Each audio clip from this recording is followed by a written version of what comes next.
et des performances qui s'améliorent. Hélène Vergne, David Bress. Dans cette usine, la journée commence souvent par un chaleureux salut entre les cadres et les ouvriers, même quand il n'y a pas de caméra. C'est une des recettes de la biscuiterie Poult de Montauban.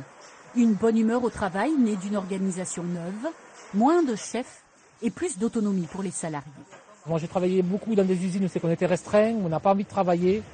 Et ici on est libre.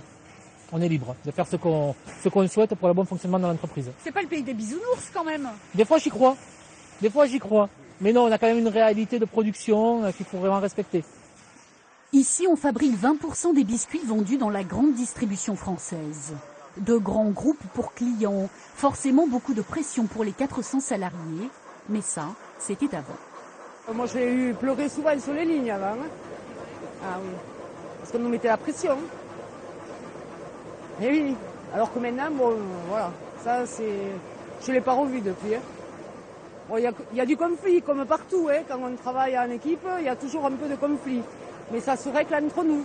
Ce qui a changé, ce sont les relations entre les hommes. En 2007, l'entreprise traverse une passe difficile. La direction est invitée à innover. À l'époque, Bruno Pastré est un des copilotes de la transformation. Tous les salariés sont alors consultés, encouragés à participer, puis formés pour prendre des décisions. Avant, si vous voulez, il y avait le chef, c'est lui qui décidait tout. Donc en fait, il fallait qu'il demande au chef. Le chef, suivant la décision qu'il prenait, il mettait du temps à la prendre. Et donc du coup, après, les produits, on les jetait.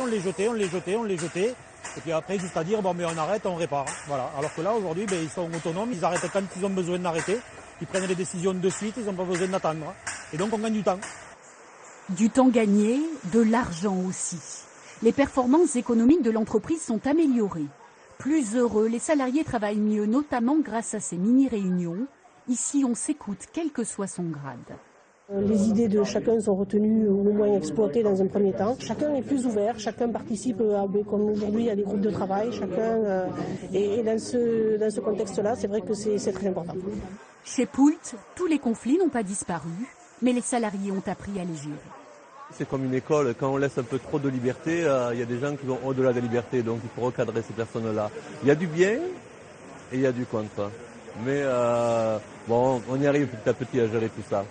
Pour aller plus loin, 40 volontaires réfléchissent depuis quelques mois à de nouvelles améliorations pour faire progresser encore la qualité de vie au travail et donc les performances.